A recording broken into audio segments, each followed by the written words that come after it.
Bismillahirrahmanirrahim.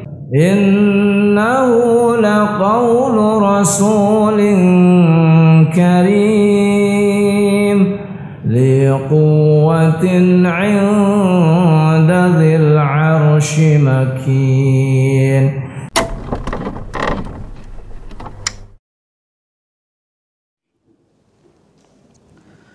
Bismillahirrahmanirrahim. Assalamualaikum warahmatullahi wabarakatuh. Innal hamdalillah nahmaduhu wa nasta'inuhu wa nastaghfiruh wa na'udzu billahi min shururi anfusina wa min sayyiati a'malina. May yahdihillahu fala mudhillalah wa may yudlil fala hadiyalah. Asyhadu an la ilaha illallah wahdahu la syarikalah wa asyhadu anna Muhammadan abduhu wa rasuluh. Allahumma salli wa sallim wa barik ala nabiyyina Muhammadin wa ala alihi wa ashabihi wa man tabi'ahum bi ihsanin ila yaumiddin. Subhanaka la ilma lana illa ma 'allamtana innaka antal alimul hakim waghfir lana warhamna innaka antal ghafurur rahim. Allahumma inna nas'aluka 'ilman nafi'an wa rizqan tayyiban wa amalan mutaqabbala. Amin amin ya rabbal alamin. Jamaah kaum muslimin wal muslimat Masjid Ar-Risalah yang insyaallah dirahmati dan diberkahi oleh Allah Subhanahu wa taala. Alhamdulillah, puji syukur atas nikmat Allah Subhanahu wa taala pada pagi hari ini yang insyaallah dipenuhi keberkahan oleh Allah Subhanahu wa taala. Kita dapat berkumpul, bertemu di salah satu rumah dari rumah-rumah Allah Subhanahu wa taala dalam rangka menuntut ilmu.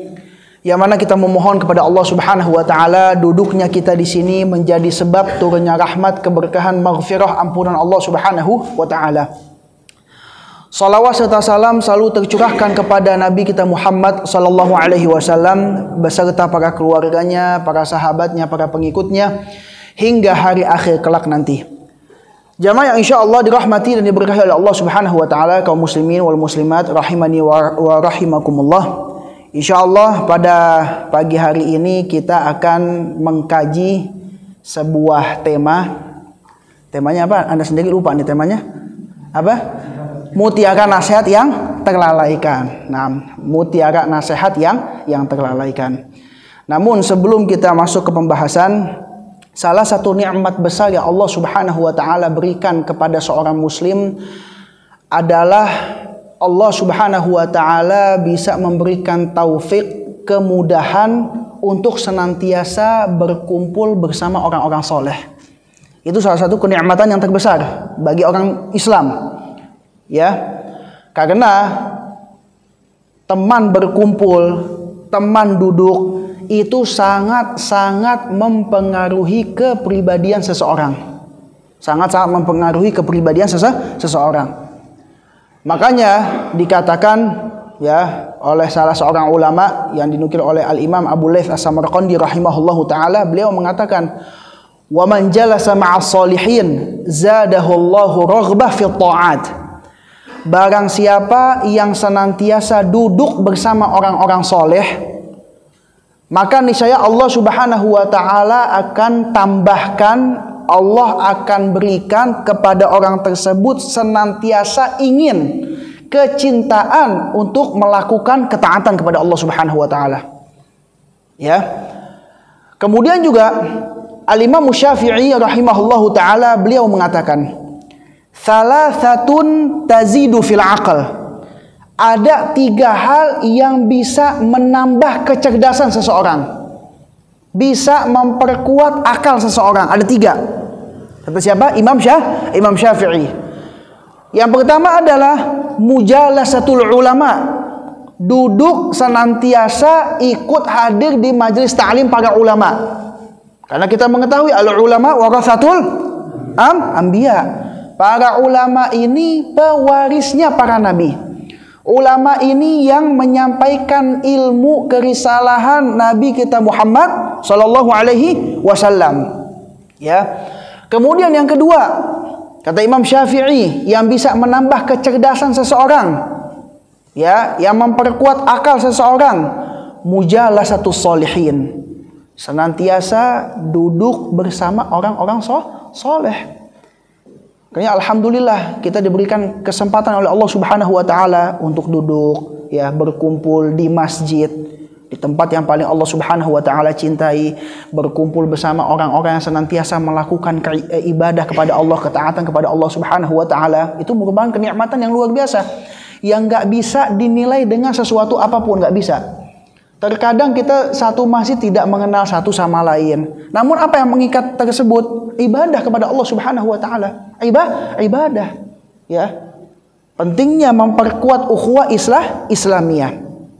Baik, yang terakhir, yang ketiga, kata Imam Syafi'i, ya bisa mencerdaskan akal seseorang, menguatkan akal seseorang, wa tarkul kalam fi ma la ya'ni. Meninggalkan berbicara dari hal-hal yang tidak bermanfaat. Ya, karena di antara ciri khas, ya, ini bukan menjadi mutlak, tidak, ya. Orang dikatakan jahil itu kalau terlalu banyak bicara hal-hal yang tidak perlu. Justru sebaliknya, orang yang berilmu, orang yang ya beradab, itu justru tidak banyak berbicara, kecuali berbicara yang mendatangkan manfaat atau pahala bagi orang tersebut. Wallahu alam. Tayyib, ya.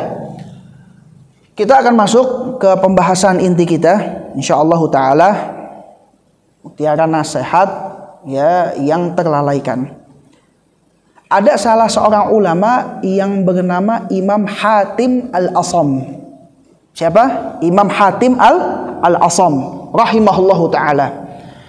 Beliau ini adalah seorang ulama besar di zamannya, seorang ahlul hikmah juga, ya, terkenal dengan ahli ibadah, zuhud dan lain sebagainya.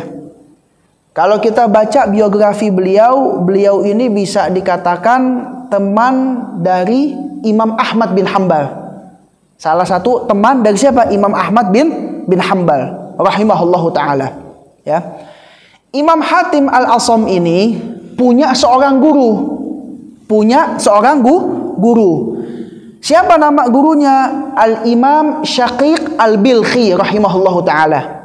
Imam Syaqiq Al-Bilkhi, ya. Imam Syaqiq ini merupakan salah seorang ulama dari negara Afghanistan.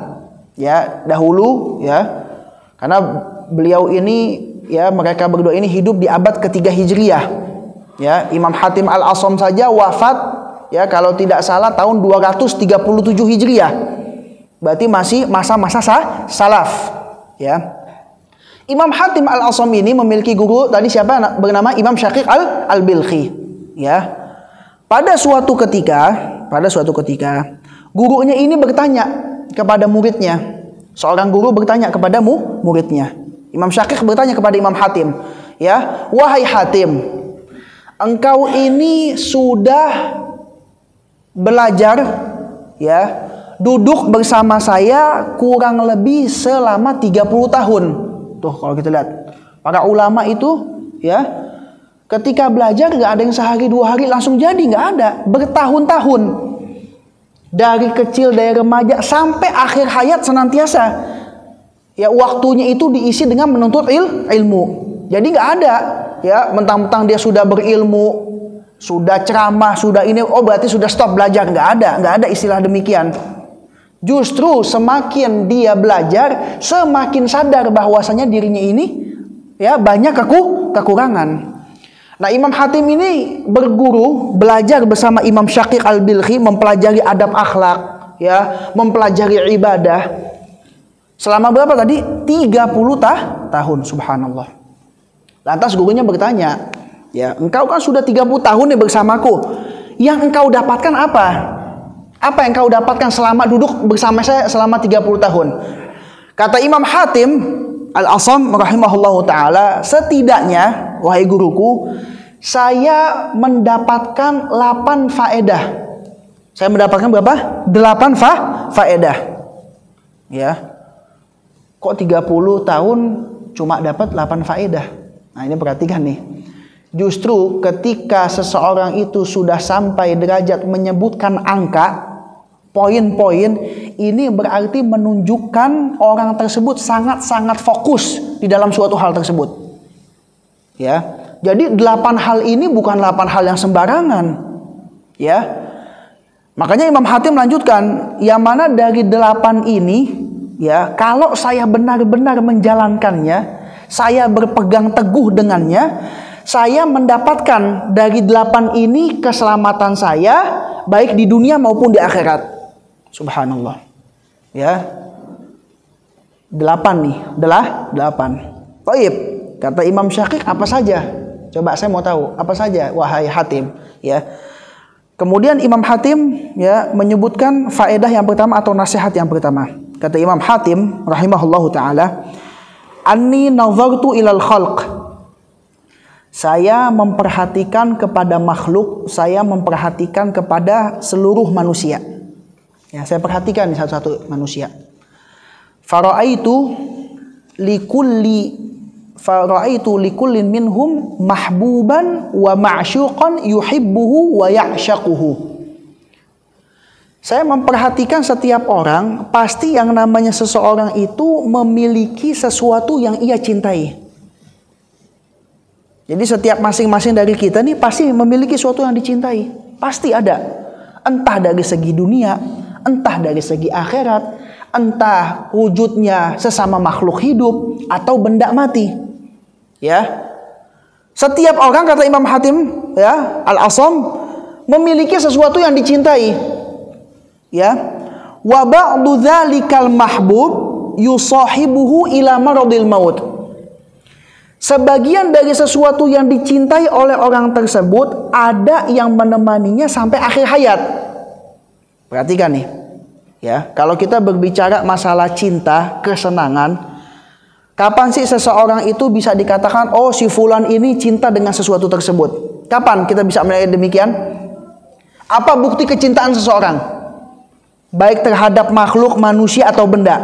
Buktinya apa? Hah? Sering menyebut, bisa. Terus apalagi? Ya, dia itu betah berlama-lama dengan sesuatu tersebut. Makanya ya dikatakan begini, alimtu annal qalba idza ahabba syai'an aqifa alaih. Saya mengetahui, kata orang tersebut. Ada salah seorang ya mengatakan, saya mengetahui yang namanya hati, perhatikan, yang namanya hati apabila telah mencintai suatu hal, pasti hati tersebut akan betah berlama-lama dengan sesuatu tersebut.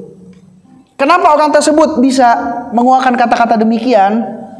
Karena ternyata beliau ini melihat, membuat suatu perbandingan. Dahulu para sahabat, para ulama salaf, karena mereka cinta dengan Al-Quranul Karim, mereka betah berlama-lama dengan Al-Quranul Karim. Kenapa? Cinta dengan Al-Quranul Karim.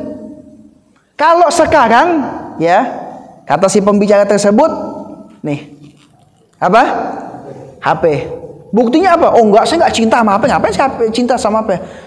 Bukti itu, ya, kelihatan dari prakteknya. Enggak cuma harus diungkapkan. Apa buktinya? Ini betah. Kita berjam-jam megang HP, betah gak? Kuat gak? Kuat. Kalau Quran nih, 1 halaman, 2 halaman nguap. Udah cukup deh. Udah alhamdulillah bisa baca Quran tuh. Ini 1 jam, 2 jam, nggak ada istilah ngantuk dari HP. Kenapa? Secara nggak langsung kita udah cinta sama HP. Ya. Jadi yang namanya hati ketika cinta dengan sesuatu pasti akan betah berlama-lama dengan sesuatu tersebut. Nah, balik lagi kata Imam Hatim Al-Asam, setiap orang itu pasti punya hal yang dicintai. Sebagian dari sesuatu yang dicintai tersebut, ya, menemani dia sampai akhir hayatnya. Ya, menemani dia.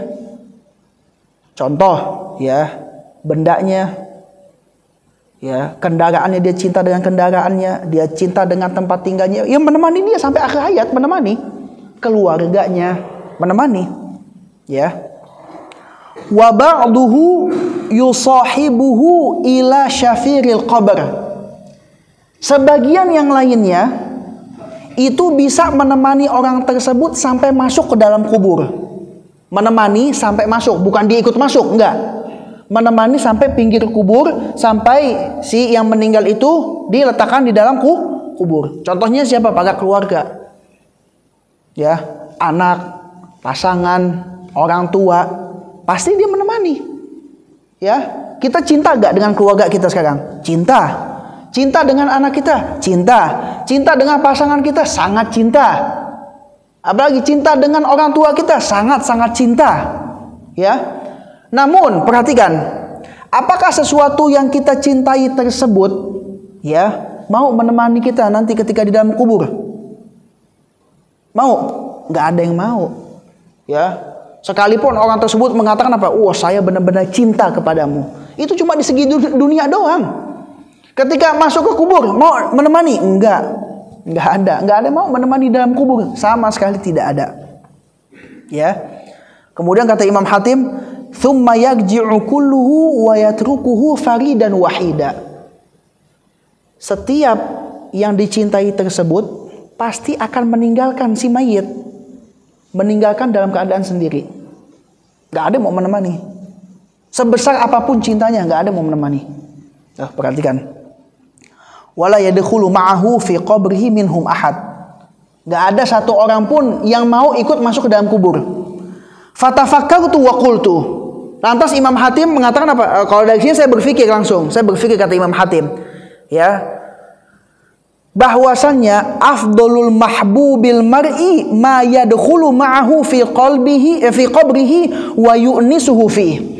Oh, kalau dari sini saya punya kesimpulan, kata Imam Hatim, ya. Hal yang paling dicintai, seafdol-afdolnya hal yang paling dicintai adalah yang bisa menemani dia masuk ke dalam kubur. Berarti sifatnya kalau yang nggak bisa menemani dalam kubur, cintanya hanya fana sementara. Saya mau mendapatkan cinta yang sesungguhnya, bisa menemani saya di dalam kubur. Saya nggak mau ditinggal sendirian, saya mau ditemani. Ya, fama wajadtuhu illal a'malas sholihah. Perhatikan, saya tidak mendapatkan hal tersebut kecuali satu, amal soleh. Yang mau menemani siapa? Satu, cuma amal soleh. Udah, nggak ada mau menemani lagi. Di dalam kubur nggak ada mau menemani. Sekalipun orang tersebut adalah orang yang paling kita cintai dan dia cinta juga kepada kita, tidak ada yang mau menemani masuk dalam kubur. Kecuali satu, amal soleh. Ya, nah ini sedikit. Ya,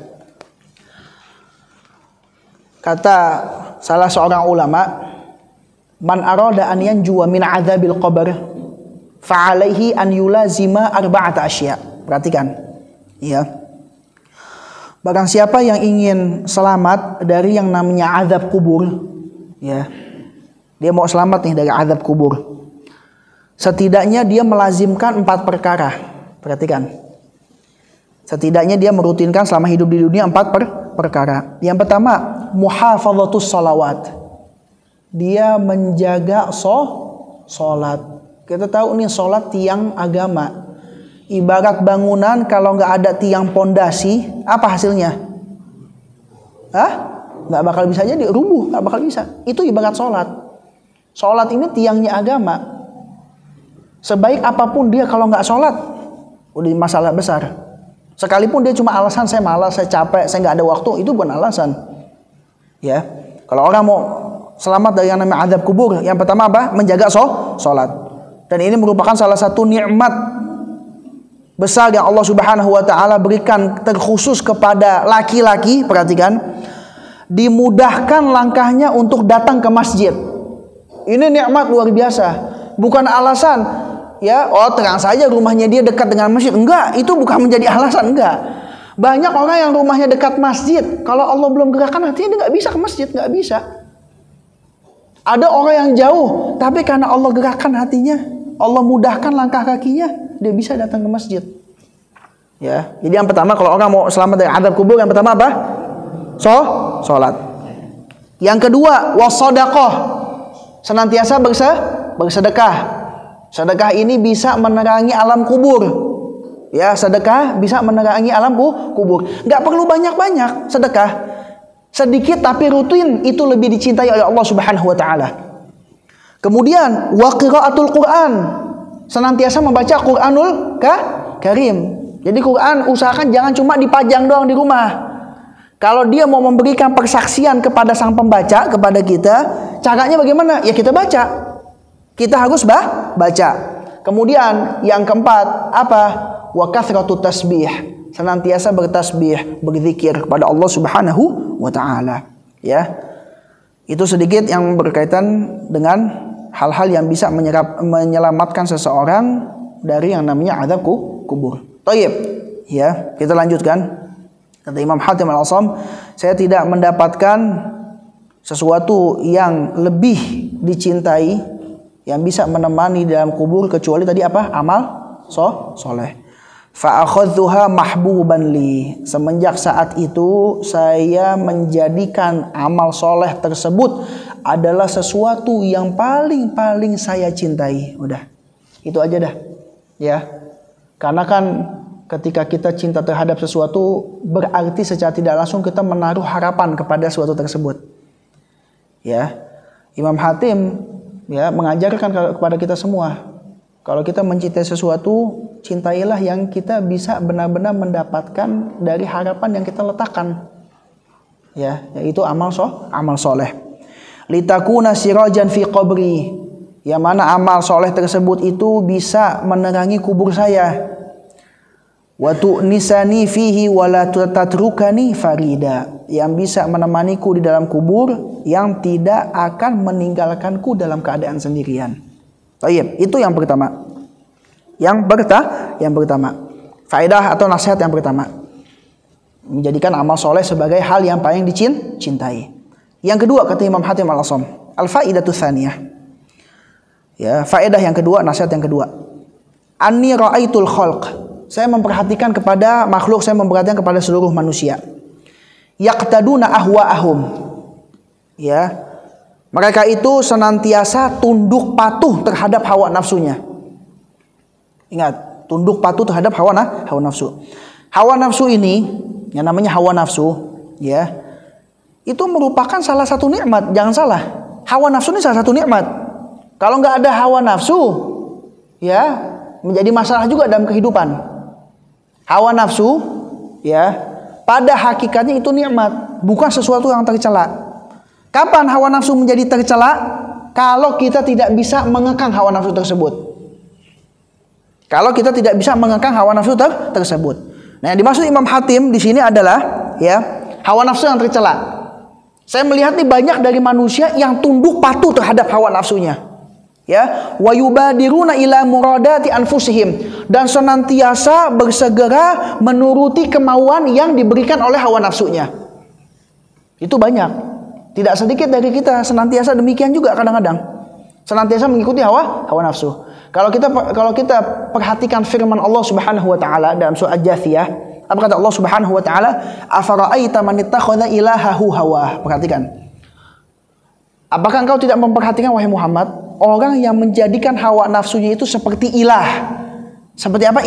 Ilah. Seperti Tuhan yang disembah. Perhatikan. Allah sampai mengibaratkan demikian.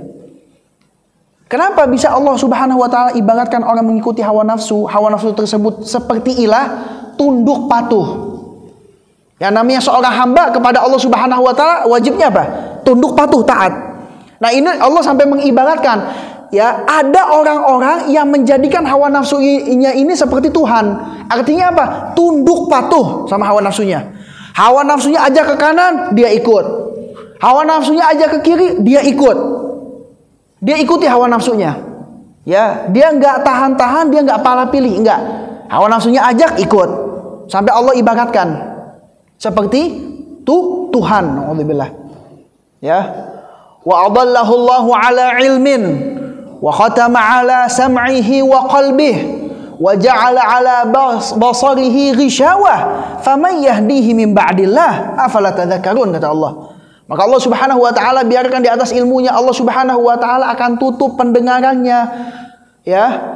Allah halangi, Allah jadikan hatinya tertutup, telinganya sulit untuk mendengar, mata pandangannya dijadikan terhalang oleh Allah Subhanahu wa taala. Sulit membedakan mana yang benar, mana yang salah. Karena apa? Mengikuti hawa nafsu. Kata Allah, "Faman yahdihi min ba'dillah?" Siapa yang bisa memberikan hidayah setelah Allah Subhanahu wa taala? Afala tadhakkarun? Apakah kalian tidak mau mengambil pelajaran? Kata Allah Subhanahu wa taala. Ya. Dalam sebuah hadis, Rasulullah sallallahu alaihi wasallam bersabda, "Thalathu muhlikat." Ada 3 hal, kata Rasulullah, perhatikan nih, yang bisa membinasakan seorang hamba. 3 hal yang bisa mencelakakan seorang hamba. Yang pertama, ya, syuhun muta', kikir yang terlalu amat sangat kikir. Ada orang saking bakhilnya nih, perhatikan. Ada orang bakhil kan sama orang lain. Ya, ini yang lebih lagi sama dirinya sendiri bakhil. La haula wala quwata illa billah. Bayangin. Bukan cuma sama orang lain. Ya. Bukan sama orang yang dia cintai saja, sama dirinya sendiri dia bakhil. Ini mencelakakan hamba tersebut. Gak mau kehilangan harta, ini celaka orang tersebut. Yang kedua, kata Rasulullah, wahawan muttaba', senantiasa mengikuti hawa nafsu. Lihat, celaka orang senantiasa mengikuti hawa nafsu, celaka. Karena yang namanya orang mengikuti hawa nafsu itu, ya, hawa nafsu itu bisa memalingkan dia dari jalan yang hak. Apa salah satu sebabnya? Ya, senantiasa mengikuti hawa nafsu. Dia nggak bisa kekang hawa nafsunya. Kemudian yang ketiga, perhatikan, wa i'jabul mar'i bi nafsih. Seseorang yang takjub, yang ujub, bangga, kagum terhadap dirinya sendiri. Apapun itu. Entah dengan keadaan fisiknya dia bangga, entah dengan keadaan hartanya, entah dengan keadaan ilmunya, ibadahnya. Ketika dia ujub, dia bangga, dia menafikan bahwasanya semuanya itu merupakan nikmat dari Allah. Seakan-akan dia menyandarkan nikmat tersebut kepada dirinya sendiri. Celaka hamba tersebut. Hakikatnya adalah orang yang tertipu. Nah, saksi pembahasan kita, perhatikan. Rasulullah mengkategorikan mengikuti hawa nafsu merupakan salah satu dari 3 hal yang bisa membinasakan hamba. Tuh. Ya. Jadi semenjak saat ini kita usahakan, ya. Apalagi kita mau masuki bulan Ramadan. Ya. Kita usahakan kita kekang hawa nafsu kita. Ya. Kita usahakan kita ada sedikit rem-rem lah. Ya, jangan terlalu menuruti segala sesuatu yang diajak oleh hawa nafsu. Kemudian, ya, kata Imam Hatim, fata'amaltu fi qaulihi ta'ala. Kemudian saya memperhatikan firman Allah Subhanahu wa taala, kata Imam Hatim. Saya melihat nih orang paling ngikutin hawa nafsu, tapi ketika saya bandingkan dengan Al-Qur'anul Karim, kata Allah, wa amma man khafa maqama rabbih wa nahan nafsa 'anil hawa fa innal jannata hiyal ma'wa. Perhatikan. Dan adapun orang-orang yang takut dengan kedudukan Allah Subhanahu wa taala, dia tunduk patuh kepada Allah Subhanahu wa taala, ya, karena buktinya seorang hamba takut itu ya tunduk patuh. Ya, dia menjauhkan hal-hal yang dilarang, senantiasa mendekatkan diri kepada Allah Subhanahu wa taala, wa nahan nafsa 'anil hawa, dan dia bisa menahan hawa nafsunya. Dia bisa mengekang hawa nafsunya. Kata Allah apa? Fa innal jannata hiyal ma'wa. Maka bagi orang tersebut tempatnya nanti di mana? Surganya Allah Subhanahu wa taala. Oh, lihat. Jadi, ya, kita itu tinggal berpikir mau ikutin yang mana? Mau, ya, senang-senang di dunia namun nanti ketika di akhirat bersedih, atau sekarang tuh hidup di dunia, ya, seakan-akan banyak dilarangnya, ya, seakan-akan, ya, banyak hal yang tidak boleh dilakukan, banyak ujian dari Allah Subhanahu wa taala. Tapi kalau kita sabar, ganjarannya apa? Kesenangan yang tiada henti-hentinya di mana? Di akhirat. Subhanallah. Ya, wa tayaqqantu annal Qur'ana haqqun shadiqun, dan saya memperhatikan dan saya meyakini bahwasanya Quran itu adalah benar. Enggak mungkin dusta Quran, ya. Adapun orang-orang ini yang namanya orang bisa benar bisa salah. Tapi kalau Al-Qur'an sudah 100% benar, ya. Fabadartu ila khilafi nafsi. Ya, semenjak saat itu, ya, saya berusaha untuk menyelisihi hawa nafsu saya. Wa tashammartu limujahadatiha, dan saya berusaha ya mujahadah, bersungguh-sungguh untuk melawan hawa nafsu saya. Wa ma matta'tuha bihawaha, saya tidak ya meladeni hawa nafsu saya tahan agar tidak bersenang-senang dengan hawa nafsu, hatta tabat li taatillah, sampai hawa nafsu ini ridha terhadap ketaatan kepada Allah Subhanahu wa taala, wan qadat laha, dan tunduk patuh kepada Allah Subhanahu wa taala. Ya, itu faedah yang kedua atau nasihat yang kedua. Jadi tadi yang pertama adalah ya menjadikan hal yang paling dicintai itu ya agar bisa masuk ke dalam alam kubur. Yang kedua apa? Senantiasa menyelisihi hawa nafsu, tidak tunduk patuh terhadap hawa nafsu. Kemudian yang ketiga, nasihat yang ketiga, ya. Al-faidatu tsalitsah, kata Imam Hatim, anni ra'aitu kulla wahidin minan nas yas'a fi jam'i hutamid dunya. Saya memperhatikan setiap orang itu berusaha mengumpulkan barang-barang ya kayu bakar kehidupan dunia. Perhatikan. Ya, perhatikan nih, ya. Kita bukan tidak boleh bekerja untuk dunia, bukan. Boleh, dan itu bahkan diperintahkan. Apalagi sebagai seorang laki memang diperintahkan, wajib mencari nafkah. Ya. Namun yang menjadi masalah adalah menjadikan dunia itu sebagai tujuan utama dari hidupnya. Ini yang menjadi masalah. Ya, menjadikan dunia itu sampai masuk ke hatinya nih. Nih, di sini hati. Bukan di telapak tangan. Ya, jadi dia berusaha semaksimal mungkin bagaimana caranya saya bisa mendapatkan hal tersebut. Ya, tak sedikit juga apa? Sampai menghalalkan segala cara. Yang penting saya dapat. Ada sebagian orang banyak demikian. Ya. Saya nggak peduli halal atau haram, yang penting saya mendapatkan dunia. Nauzubillah. Ya. Tsumma yumsikuhu qabidan yadah. Ya. Kemudian dia berpegang dengan sesuatu dari hal yang berkaitan dunia. Dia pegang erat-erat. Artinya dia benar-benar cinta terhadap dunia.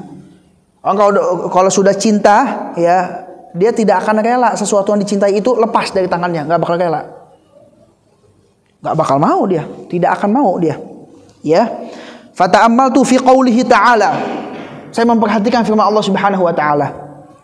Ma 'indakum yanfadu wa ma 'indallahi baq. Apa yang ada pada kalian wahai manusia sifatnya sementara. Akan hilang. Akan hilang. Kita mau punya harta sebanyak apapun pasti akan hilang. Entah kita yang meninggalkan harta duluan atau harta tersebut yang meninggalkan kita. Udah, pilihan itu. Ada orang mengumpulkan harta ya sebanyak-banyaknya. Kadang dia baru bisa memanfaatkannya, dia baru menggunakannya sedikit sudah meninggal. Ya, dia punya harta ratusan triliun, ratusan miliar. Terkadang dia baru pakai beberapa juta sudah meninggal. Sudah meninggal. Rezekinya siapa? Ahli waris. Ahli waris kadang yang cuma santai doang di rumah tiba-tiba dapat rezeki. Santai-santai, ini santai, ya. Hidupnya nggak dibikin tegang, dapat duit. Ya, itu juga menunjukkan apa? Ya, yang namanya ajal itu tidak akan datang kepada seseorang kecuali rezeki dari orang tersebut pasti sudah sempurna. Jadi menunjukkan apa? Harta yang dimiliki oleh orang tersebut sebanyak apapun, miliaran bahkan atau triliun, ya. Tapi kalau misalnya dia belum bisa memanfaatkan sampai dia meninggal, berarti itu bukan rezekinya hakikatnya. Bukan rezeki. Cuman mampir sejenak. Ya. Di sisi dia belum pakai tapi sudah meninggal. Ya. Apa yang ada pada kalian kata Allah, itu semuanya akan sirna, hilang semuanya. Itu dia, entah kita yang meninggalkan harta duluan atau harta duluan yang akan meninggalkan kita. Pilihannya cuma dua. Kehidupan dunia, wa 'indallahi baq. Adapun yang di sisi Allah Subhanahu wa taala akan kekal. Artinya apa? Ketika seorang hamba melakukan ketaatan, pahalanya tersebut akan kekal di sisi Allah Subhanahu wa taala, tidak akan hilang. Pahala seorang hamba selama dia tidak menggugurkan pahalanya, apakah pahalanya akan hilang? Di sisi Allah, oh nanti ini lagi nggak dicatat. Ada begitu? Nggak ada. Pasti kekal. Pasti kita akan bisa melihat hasilnya. Karena kenapa? Berbeda hakikatnya. Yang tadi hakikat dunia sifatnya sementara, ini berkaitan dengan akhirat di sisi Allah Subhanahu wa taala yang sifatnya kekal. Fabadzaltu mahsuli minad dunya liwajhillah. Maka semenjak saat itu saya berusaha terhadap hal-hal yang saya dapatkan dari segi dunia, saya gunakan di jalan Allah Subhanahu wa taala. Ya. Buat apa? Saya punya harta saya tahan-tahan buat apaan? Ya. Ketahuan jelas saya arahkan, saya keluarkan di jalan Allah Subhanahu wa taala, pahalanya kekal, ketahuan. Harta sebanyak apapun kalau misalnya kita nggak bisa gunakan, habisnya cepat, Pak. Perhatikan. Ya. Saya punya tetangga, ya. Dia itu pensiun dari salah satu kerjaannya, ya. Kalau bahasa dia dapat pesangon, dia dapat ya harta bahasanya ya duit lah dari perusahaan lamanya dia dapat. Ya, dia gunakan buat apa? Buat umrah, subhanallah. Dia gunakan untuk umrah dia pakai. Dia langsung ngomong sama saya sendiri, ya. Duit nih, uang, ya.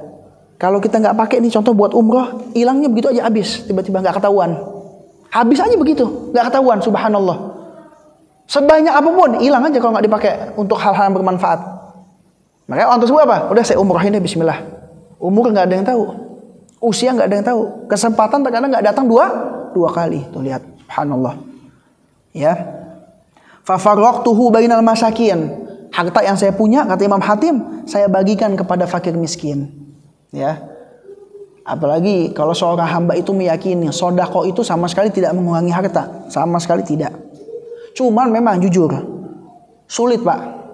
Kita bersedekah nih, punya harta, itu sulitnya luar biasa. Terkadang begini, ini salah satu ya tipu musya syaitan. Terkadang begini, lagi nggak punya duit mau sedekah. Kita nih, aduh nggak punya duit, pengen sedekah nih, enak kayaknya sedekah. Cuma nggak punya duit. Itu omongan kapan? Lagi nggak punya duit. Masuk duit nih, lain cerita. Kalau masuk duit nih, wah, tak dulu dah. Setan bisikin, tak dulu, baru dapat duit, masa udah dikeluarin lagi, ya kan? Iya, baru sedekah, ya sekali, dua kali, besok kan ditahan sama setan. Tak dulu, ya, baru kemarin sedekah, ya. Kalau disedekah nanti kantongnya tipis, jangan. Nah, syaitan, memang susah, jujur kita mengatakan susah, ya. Harus kita kalahkan, ya. Ketika seorang hamba meyakini sedekah itu tidak akan mengurangi harta, ya, maka hamba tersebut tidak akan ragu untuk bersedekah. Makanya kan dalam sebuah hadis was-shadaqatu burhan. Sedekah ini merupakan bukti. Bukti dari apa? Bukti dari keimanan seorang hamba. Dia percaya enggak apa yang dia berikan di jalan Allah Subhanahu wa taala akan datang berupa keberkahan yang sangat-sangat luar biasa. Dia percaya apa enggak? Dia bisa enggak membuktikan keimanannya? Ya, dan ini bukan hal yang mudah. Liyakuna dzukhran li indallahi ta'ala, ya. Yang mana hal tersebut bisa menjadi bekal bagi saya di sisi Allah Subhanahu wa taala. Itu faedah yang keberapa? Yang keberapa tadi? Ketiga. Tayyib, ya. Kita lanjutkan. Nah, kita lanjutkan ke faedah yang keempat. Wal faidatu rabi'ah anni ra'aitu ba'dal khalqi yadhunnu anna syarafahu wa 'izzahu fi kathratil aqwami wal 'asyair fa'tazza bihim. Saya memperhatikan, kata Imam Hatim, ya, sebagian dari manusia, perhatikan, sebagian dari manusia itu menyangka, ya, bukan meyakini, dia menyangka sebetulnya pada hakikatnya. Kemuliaan, kehormatan seseorang itu dilihat dari banyaknya pengikut, banyaknya kaum, ya. Maka dia berbangga-bangga dengan sesuatu tersebut. Wa za'ama akharun annahu fi tharwatil amwali wa kathratil aulad. Sebagian yang lain menyangkanya bahwasannya apa? Semakin banyak harta seseorang, semakin banyak keturunan seseorang, maka itu merupakan tolak ukur kemuliaan. Hakikatnya enggak. Itu kan cuma sangkaan sebagian manusia. Faftakharu biha. Ya, maka sebagian dari manusia itu berbangga-bangga dengan harta. Banyak orang, ya Allah, apalagi zaman sekarang. Harta nih. Ya, maka dikatakan ya, ala likulli ummatin fitnah. Ketahuilah, setiap umat itu pasti ada fitnahnya, pasti setiap umat ada fitnah, ada ujian. Wa fitnatu ummati almal. Fitnah umatku apa? Di antaranya harta. Kita lihat aja coba zaman sekarang. Kita zaman sekarang, ya. Harta ini menjadi segala-galanya, Pak. Harta yang awalnya baik, orang baik bisa menjadi buruk gara-gara harta. Orang buruk, penjahat, gara-gara harta dia bisa menjadi teman, bisa jadi baik. Gara-gara apa? Harta. Sebagian orang menyangka semakin banyak harta semakin mulia. Enggak, siapa bilang? Ya, orang kaya ini bukan yang segala-galanya, bukan senantiasa di atas, enggak. Dia tidak akan bisa dikatakan kaya kalau nggak ada orang miskin. Bos, pemimpin perusahaan, nggak bakal ada kata bos kalau nggak ada pegawai. Nggak bakal ada. Menunjukkan apa? Saling membutuhkan satu sama lain. Dan ingat, harta itu sifatnya cuma titipan dari Allah, ujian. Innama amwalukum wa auladukum fitnah, kata Allah. Ya, sungguhnya yang namanya harta kalian, keturunan kalian, anak kalian ini fitnah, ujian dari Allah. Bisa gak kita pegang amanah dari Allah Subhanahu wa taala? Ya. Karena ketika seorang memiliki harta, Allah kasih rezeki berupa harta, dia pegang di tangannya. Ya, dia itu nggak harus bersyukur doang. Perhatikan, dia harus ikat dengan yang namanya sabar. Makanya sampai timbul pertanyaan, mana yang lebih afdol, syukur atau sabar? Dua-duanya harus. Kalau bersyukur nggak sabar, ya nggak bakal bisa bersyukur. Ya, orang kalau punya harta, kalau dia nggak sabar, dia keluarkan harta tersebut dalam maksiat kepada Allah Subhanahu wa taala karena nggak sabar. Kalau dia sabar, dia tahan hartanya, masuk ke syukur. Dia gunakan harta tersebut untuk di jalan Allah Subhanahu wa taala. Oh, lihat. Ya, dia sebagian orang masih, apalagi zaman sekarang ini sangat-sangat banyak, ya, menghormati seseorang, loh, sama orang kaya. Ya. Kalau mau lihat, perhatikan nih. Kalau mau lihat adab akhlak seseorang, perhatikan nih. Kalau kita nih mau tahu nih, adab akhlak seseorang kayak gimana? Lihat ketika dia bermuamalah dengan orang fakir miskin. Lihat. Kalau dia sama antara orang fakir miskin dengan orang kaya, berarti istimewa ini orang. Tapi umumnya gimana, Pak? Umumnya sama orang kaya hormat. Ahlan wa sahlan. Sampai dalam kasus meninggal pun juga demikian. Kalau kita perhatikan. Coba kalau meninggal orang kaya, nggak ada kata sepi, nggak ada. Yang nggak kenal jadi kenal. Harta. Coba kalau orang miskin yang meninggal, sepi kata-kata. Ketika dikasih kabar si fulan meninggal, si fulan yang mana ya? Pura-pura nggak kenal. Ya, oh si fulan itu, iya deh. Ana lagi ada kerjaan, saya lagi ada urusan. Nggak bisa. Kalau orang kaya nih, kenal nggak kenal datang. Apa? Masih banyak orang memandang harta. Masih banyak orang yang memandang kehormatan seorang itu dari harta. Ya. Wa hasiba ba'dhum anna al-'izza wasyaraf fi ghasabi amwalin nas wa dhulmihim wa safki dimaihim. Ada juga sebagian orang, kata Imam Hatim, yang menyangka kekuatan, keperkasaan, kehormatan seseorang itu dilihat dari ketika dia bisa mengambil hak orang lain. Dia bisa mengambil hak orang lain, dia bisa mencelakakan orang lain. Oh, berarti orang tersebut orang hebat. Enggak. Ingat sekali lagi, ini cuma sangkaan manusia. Sangkaan manusia yang umumnya kebanyakan negatif. Wa ataqadat ta'ifatun annahu fi itlafil mal wa israfihi wa tabdzirihi. Sebagian lagi juga ada yang menyangka kehormatan ya seseorang itu dilihat dari apa? Kalau dia bisa menghambur-hamburkan harta, oh dia orang hebat nih. Ya, setiap yang dia mau dia bisa beli. Ini bukan kehormatan seseorang, ini mubadzir namanya bisa menjadi mubadzir. Innal mubadzirina kanu ikhwanash syayatin. Ya. Fata'ammaltu fi qoulihi ta'ala. Perhatikan kata Imam Hatim. saya melihat firman Allah Subhanahu wa taala. Jadi kalau kita perhatikan nih, Imam Hatim selalu membandingkan nih keadaan manusia sama Al-Qur'an. Manusia Quran, manusia Quran. Perhatikan tuh, lihat. Ini di zaman beliau.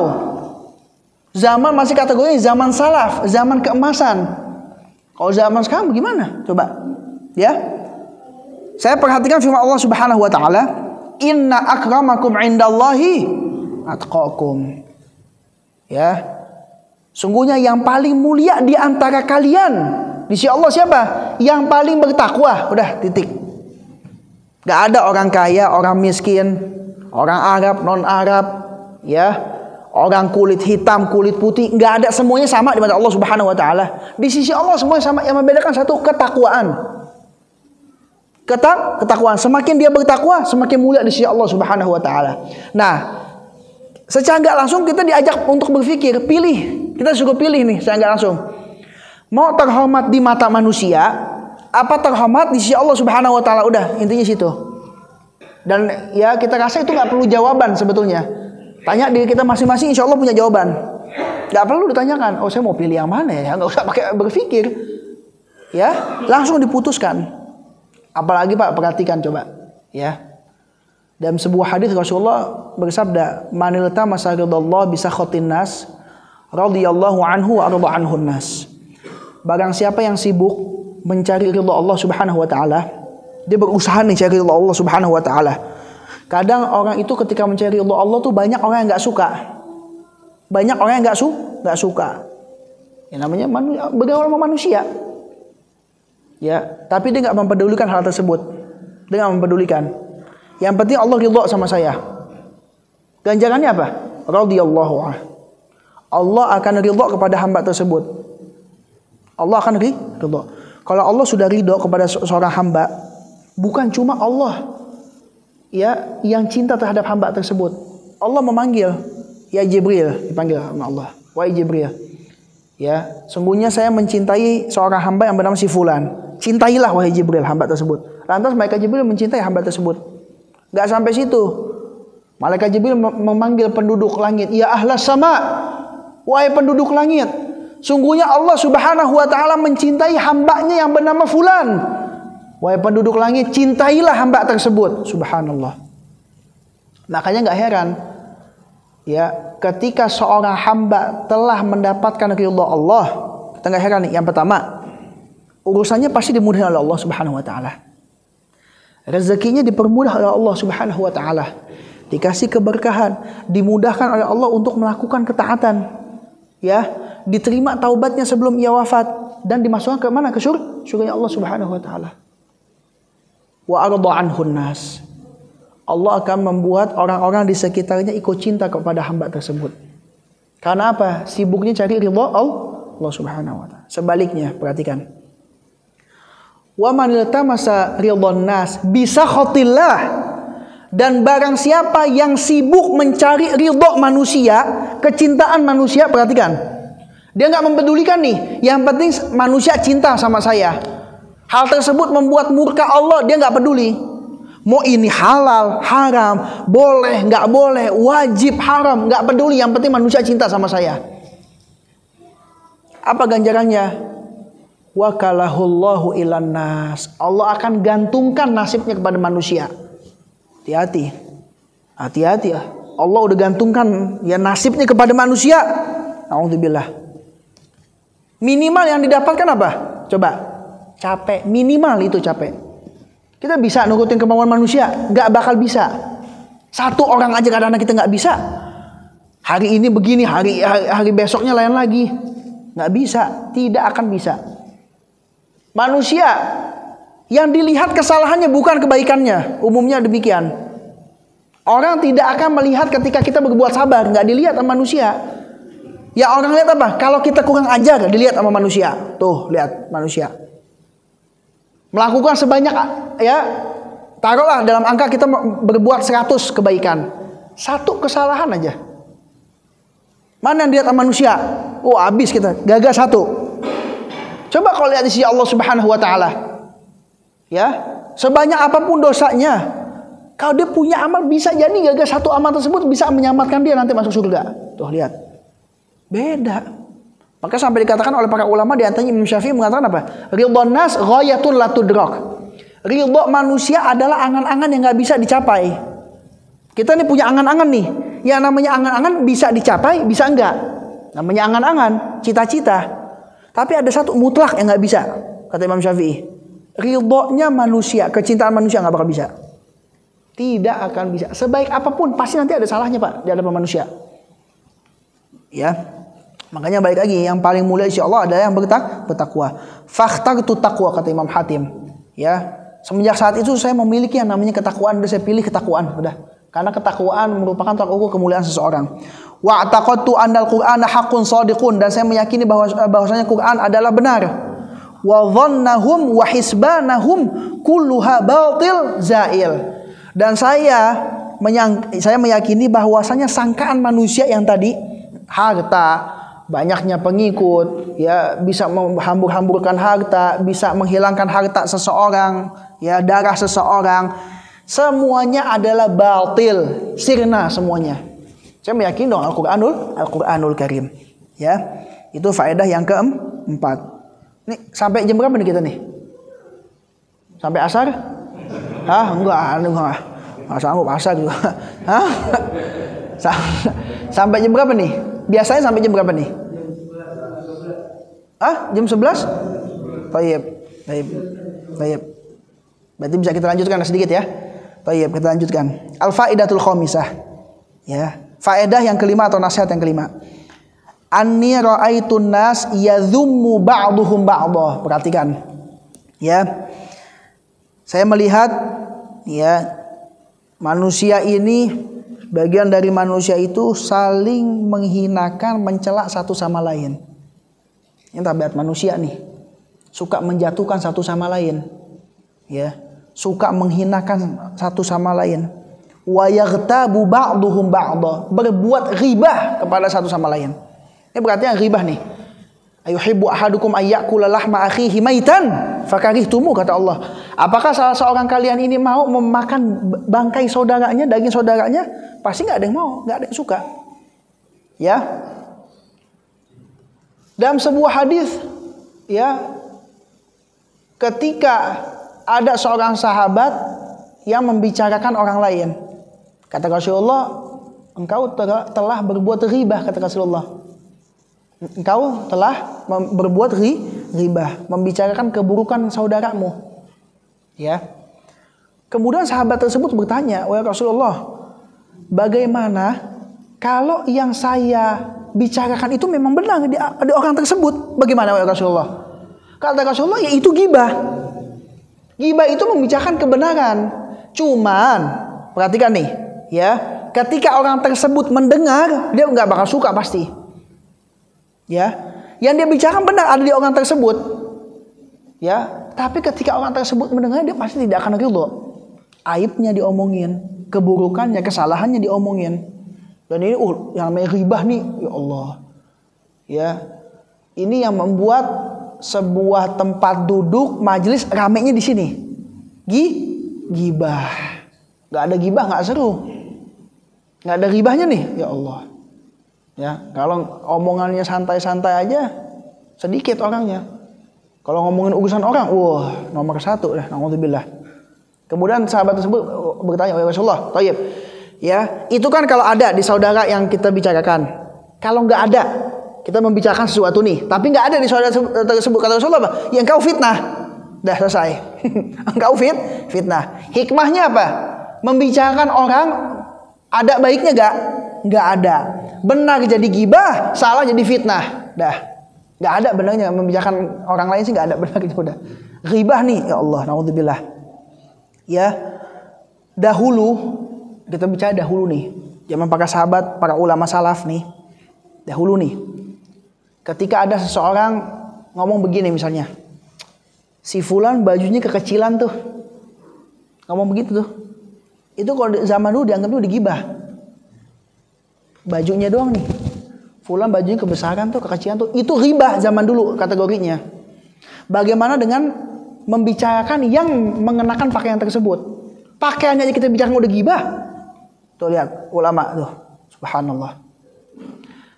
Ada seorang ulama yang bernama Imam Ibrahim ibn Adham. Siapa? Ibrahim bin Adham. Pada suatu hari beliau ini menyambut tamu. Datang ke rumahnya ini, para tamu datang. Ketika Imam Ibrahim bin Adham mempersilakan duduk masuk, Imam Ibrahim ingin menyiapkan makanan untuk tamu. Mulai tuh tamu-tamu tersebut membicarakan orang lain, ghibah. Lihat jawaban Imam Ibrahim bin Adham, perhatikan nih. Kata Imam Ibrahim bin Adham begini, dahulu, kata Imam Ibrahim bin Adham, dahulu orang-orang sebelum kita itu kalau mau makan, ya, roti dulu baru daging. Roti dulu baru daging. Sedangkan kalian makan daging dulu baru roti. Paham nggak maksudnya? Dagingnya di mana? Gibah. Tuh lihat. Lihat, ulama luar biasa. Ketika berbicara dengan soal luar biasa para ulama, masya Allah. Ya, itu kan ghibah tuh, ghibah, naudzubillah. Ya. Nah, apa sih sebabnya seorang itu bisa ghibah? Di antaranya kata Imam Hatim, ya, fawajatu dzalika minal hasad fil mal wal jah wal ilm. Salah satu yang menyebabkan terjadinya ghibah adalah dari apa? Dari yang namanya hasad. Hasad terhadap harta, kedudukan, ilmu. Ini sebabnya nih. Hasad ini merupakan penyakit, perhatikan, yang menjangkit kepada setiap orang. Perhatikan, kalau ibarat penyakit fisik nih, batuk pilek. Batuk pilek setiap orang kena gak Pak? Pasti kena kan, yang namanya batuk pilek nih. Ya. Kalau penyakit hatinya, versi penyakit hati, hasad. Makanya kata Syekhul Islam Ibnu Taimiyah rahimahullahu taala, beliau mengatakan apa? Setiap orang ini pasti terkena yang namanya hasad. Cuma ada bedanya. Kalau orang baik dihilangkan, diusahakan, buang hasadnya. Dia beristighfar kepada Allah, ya. Dia mendoakan orang yang sedang dia hasati. Itu bisa menghilangkan, Pak. Kita timbul hasad nih kepada seseorang. Kita beristighfar, coba kita doain kebaikan buat dia. Insya Allah hilang hasadnya. Ya. Adapun orang buruk, kata Syekhul Islam Ibnu Taimiyah, maka dia akan lanjutkan hasadnya. Tuh bedanya di situ. Jadi setiap orang pasti kena hasad. Ya, jadi jangan sangka, ya, seorang yang berilmu, orang soleh nggak ada hasadnya. Ada pasti. Cuma tergantung dari dianya. Dia bisa hilangkan apa enggak itu hasad. Ya, kalau kita berbicara hasad, hasad ini merupakan salah satu dosa yang pertama kali terjadi di langit maupun di bumi. Kalau di langit siapa? Iblis. Iblis, ya, sampai dia diusir dari surga, dia nggak mau sujud sama Nabi Adam. Salah satu sebabnya apa? Hasad, nggak terima dia. Iblis nih, perhatikan. Dahulunya itu adalah bukan seorang ya namanya, makhluk yang ahli ibadah. Iblis nih, ya. Iblis nama aslinya siapa? Azazil namanya. Iblis siapa? Azazil. Kenapa dinamakan iblis? Minal iblas, minal iyas, artinya yang berputus asa. Makanya namanya karena iblis. Wah, iblis nih ahli ibadah. Tapi lihat, ketika Allah Subhanahu wa taala menciptakan Nabiullah Adam alaihi salam, disuruh sujud, malaikat sujud. Malaikat enggak ada maksiat kepada Allah Subhanahu wa taala.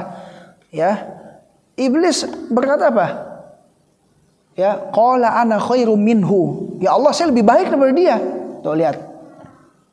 Khalaqtani min nar wa khalaqtahu min tin. Engkau ya Allah ciptakan saya dari api. Ya, sedangkan engkau menciptakan Adam dari apa? Tanah. Masa api sujud sama tanah? Tuh bahasanya begitu. Ya. Saya lebih tinggi, masa saya suruh tunduk sama yang di bawah? Tuh lihat. Ya. Dia hasad sama Nabi Allah Adam, ya. Digodain Nabi Allah Adam, akhirnya Nabi Adam ikut keluar dari surga. Lihat. Bukan cuma di situ. Anak keturunannya yang enggak salah apa-apaan kena, Pak. Kita emang ada urusannya sama iblis? Ada urusannya enggak kita sama iblis? Enggak ada, cuma kita kena. Tuh, dampaknya hasad, perhatikan. Dan ini terjadi di kehidupan kita. Ada orang hasad, benci sama saudaranya nih, sama keluarganya ikut benci. Dia ada masalah nih sama orang tuanya, anaknya ikut kena. Oh, ini apa? Nggak ada hubungan, nggak boleh begini. Ya, nggak boleh. Ketika kita ada masalah sama satu orang, cukup sama satu orang itu aja. Yang nggak ada hubungannya jangan diajak. Iblis begitu. Iblis nih, nggak cuma Nabi Adam, anak keturunannya sampai bersumpah, saya ganggu nih anak keturunannya sampai hari kiamat. Makanya kita sekarang nih kena dampaknya nih. Kita Bani Adam bukan? Bani Adam bukan? Nggak usah ragu Bani Adam kan? Bani Adam, nggak usah ragu Bani Adam. Nggak usah ragu Bani Adam. Ya udah pasti kena gangguan syaitan. Iblis pasti kena. Ya. Nah itu dia tadi, iblis gangguannya apa? Hasad. Hasad nih, ya Allah. Kemudian dosa yang pertama kali di muka bumi sebabnya hasad. Antara siapa? Qabil dan Habil. Sembelihannya Habil diterima, Qabil nggak diterima. Apa jawabannya? Qala la aqtulannak, saya akan bunuh engkau. Tuh lihat. Kata Habil apa? Qala inna ma yataqabbalullahu minal muttaqin. Ya Allah terima, cuma aman dari orang bertakwa. Tuh lihat. Hasad. Imam Syafi'i sampai mengatakan apa Imam Syafi'i? Ya. Kullul adawah qad turja mawaddatuha. Setiap pertikaian, setiap permusuhan itu masih bisa dicari jalan keluarnya, masih bisa. Entah itu sulit atau mudah, itu urusan nomor 2. Intinya bisa lah, kata Imam Syafi'i. Kecuali satu, ilal adawah man adaka fil hasad. Kecuali permusuhan yang terjadi antara engkau dengan dirinya yang dilandasi dari hasad. Ini nggak bakal bisa. Hasad nih, ya. Ketika terhadap orang yang mahsud, namanya yang dihasati. Ketika hasad, dia berbuat benar pun juga salah. Nggak bisa damai. Karena apa? Hasad. Cara menghilangkannya gimana? Hasadnya dibuang dulu, baru bisa tuh cari jalan keluar. Tapi kalau hasadnya masih melekat, nggak bisa. Tidak akan bisa. Hasad nih, tetangganya punya kendaraan baru, kita yang sakit. Tetangga nih beli motor baru, kendaraan baru, kita sakit. Kan nggak lucu kan? Ya, orang sakit gak kecapean, kita gak hasad, nggak kuat tetangga kita dapat kendaraan, sakit.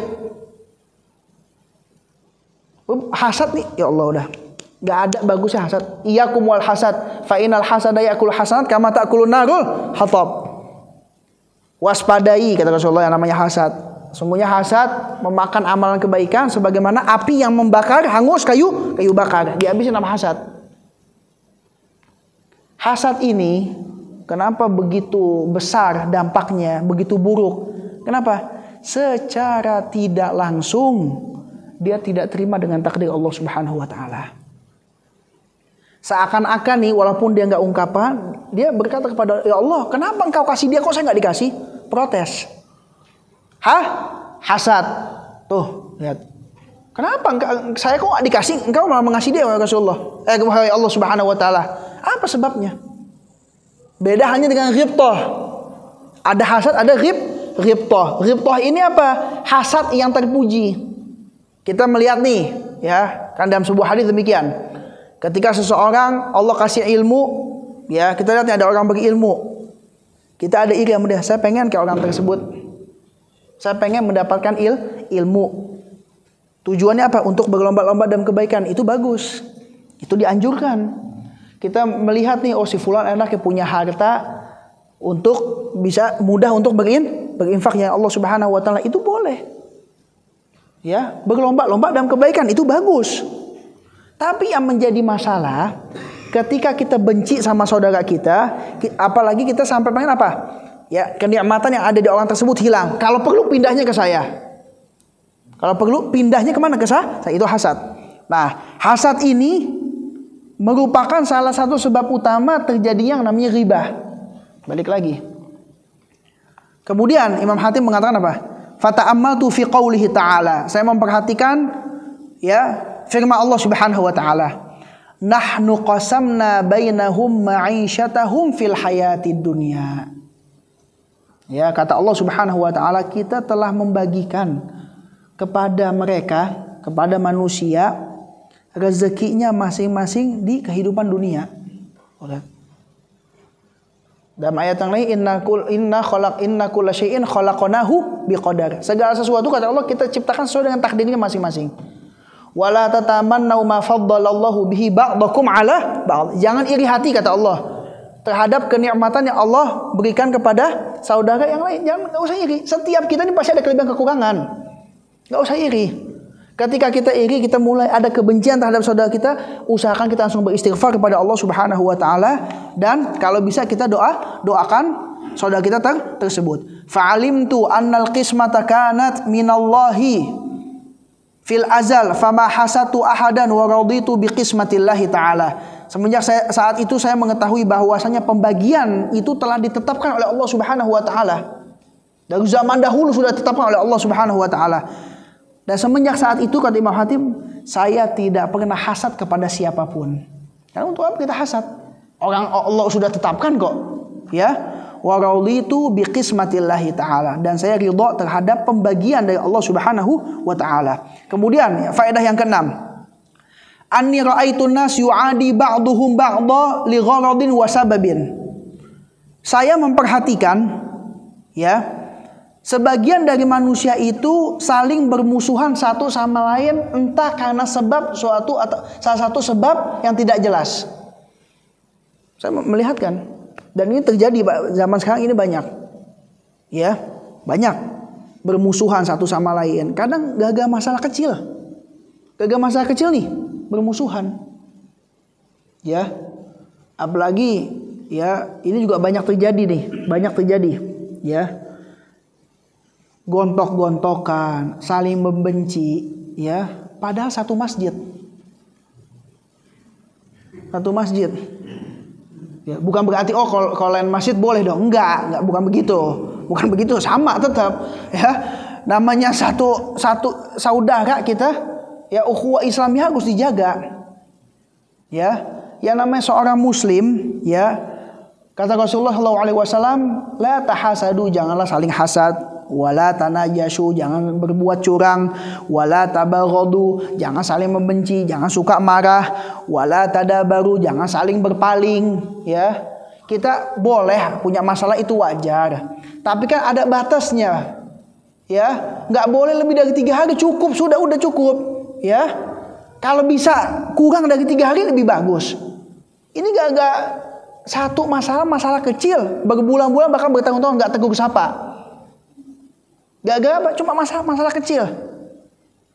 Kadang apa? Dua-duanya gengsi, nggak mau minta maaf duluan. Ada yang begitu. Bukan ada, banyak mungkin. Ya.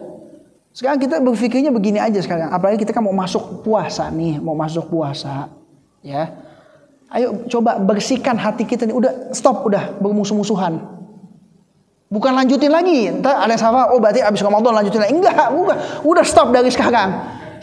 Stop dari sekarang. Udah, ini persiapan nih, kita udah berada di bulan Sya'ban, udah mau masuk pertengahan Sya'ban. Habis itu akhir masuk Ramadan insyaallah. Udah cukup, hilangkan permusuhan. Oh, dia kan belum minta maaf sama saya, udah biarin, udah. Kalau kita punya hati besar, kita minta maaf duluan. Kadang nih yang membuat masalah enggak selesai ini kadang enggak ada mau minta maaf. Merasa, oh dia yang salah kok, masa saya minta maaf? Dia yang lebih muda daripada saya, masa saya minta maaf, malu dong. Oh, nggak bisa. Ini nggak ada begini-gini. Ya, sebaik-baiknya adalah dia yang meminta maaf duluan. Ya, udah maafin. Dia mau minta maaf ke kita duluan atau tidak, intinya kita maafkan saudara kita tersebut. Ya, kalau kita bisa temuin, kita minta maaf duluan. Udah, nggak boleh begitu, nggak boleh. Ya, kata Rasulullah nggak boleh begitu. Ya, al muslim itu akhul muslim. Muslim itu saudara muslim lainnya. Ya, la yadhlimuhu, enggak boleh berbuat zalim, wala yakhdhuluhu, tidak boleh menghinakan merendahkan, wala yakdzibuhu, enggak boleh berbuat dosa, wala yahqiruhu, tidak boleh menghinakan saudara kita. Udah cukup. Ya. Apalagi zaman sekarang pentingnya kita menjaga ukhuwah Islamiyah, penting. Lagian malu udah kalau satu masjid masih ada yang ribut tuh malu sebetulnya. Ya. Malu. Kalau satu masjid, satu tempat aja udah ribut, gimana nanti ketemu masjid yang lain? Kan? Kalau dari dalamnya aja kita masih kacau, gimana kita mau menghadapi musuh-musuh Islam? Kalau sesama kaum muslimin aja tidak erat satu sama lain. Fata'amaltu fi qaulihi ta'ala, saya memperhatikan firman Allah Subhanahu wa taala, "Inna syaitana lakum aduwwun fattakhidhuhu aduwa." Syaitan itu kata Allah adalah musuh yang nyata bagi kalian. Tuh. Kalau mau cari musuh sama setan, emang Allah perintahkan. Jadi jangan sama manusia. Fattakhidhuhu aduwa kata Allah. Ya, jadikanlah syaitan tersebut menjadi musuh bagi kalian. Musuhin tuh syaitan. Kalau kita musuhi saudara kita, sama juga kita berteman dengan syaitan. Syaitan tuh senang ngelihat sama muslim nih, oh ribut nih, seru nih. Dia tepuk tangan, enak. Wow, tuh lihat, sama muslim aja ribut. Ya, sama-sama saudara ribut. Ya, padahal yang disuruh jadiin musuh siapa? Syaitan. Ketika dia semakin dalam bermusuhan kepada saudaranya, semakin dekat dia dengan syaitan. Kalau udah makin dekat sama syaitan, dia terjerumus, ingat, setan tinggalin. Ditinggalin sama syaitan. Mengatakan apa? Ya. Inni ara ma la tarawun. Pertama, inni bariun minkum. Saya berlepas diri dari kalian. Kalian kan udah masuk nih, udah masuk ke jurang. Saya berlepas diri dari kalian. Tuh lihat syaitan. Inni ara ma la tarawun. Saya melihat apa yang kalian enggak lihat. Tuh lihat, tuh syaitan tuh jahatnya tuh. Dia ngajak manusia ya untuk terjerumus, udah terjerumus ditinggalin. Udah gitu mengatakan apa? Inni akhafullah, saya takut sama Allah. Ya Allah, tuh lihat setan tuh. Manusia udah masuk nih. Ya, udah terjerumus, udah terlalu jauh. Dia katakan apa? Saya takut sama Allah. Takut. Firaun kerjaannya siapa kalau bukan iblis? Firaun kerjaannya siapa kalau bukan iblis? Iblis, Firaun. Orang pernah kok dalam suatu kisah diketawain sama iblis. Firaun dosa paling parahnya apa sih? Apa Firaun dosa paling parahnya? Ngaku Tuhan kan? Lihat, iblis aja nggak pernah ngaku Tuhan. Dia ngaku Tuhan nih. Diketok pintunya sama iblis. Kata Firaun, siapa yang ada di balik pintu? Kata Firaun begitu. Kata iblis apa? Bi'sal ilah. Ini seburuk-buruknya Tuhan nih, kata iblis. Masa nggak tahu yang di belakang pintu siapa? Tuh lihat. Tapi yang menjadikan begitu siapa? Iblis. Di belakang diketawain sama iblis. Ya. Jadikanlah musuh siapa? Syaitan. Fa'alimtu annahu la yajuzu adawatu ahadin ghairi syaitan. Fattakhadtuhu aduwan wa taraktu ghairahu. Semenjak saat itu, ya saya mengetahui tidak boleh memusuhi satu orang pun kecuali syaitan. Kecuali syaitan. Nyari musuh gampang. Nyari teman dekat yang susah. Nyari musuh gampang. Nyari musuh gampang. Ya, dalam sekejap kita bisa dapat banyak musuh.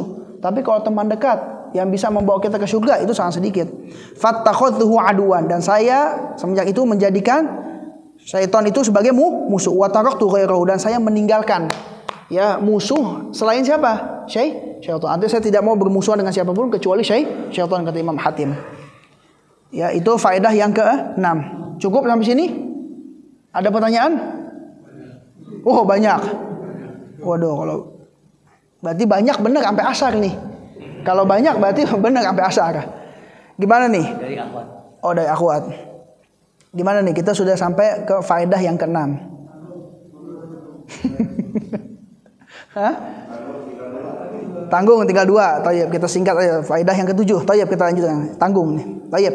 Anni ra'aitu kulla ahadin yas'a bi jiddin wa yajtahidu bi mubalaghatin li talabil qut wal ma'ash bi haitsu yaqa'u fihi syubhatin wa haram. Saya melihat kepada masing-masing setiap manusia itu berusaha semaksimal mungkin untuk mencari yang namanya kehidupan, mencari makanan pokok, harta dari dunia.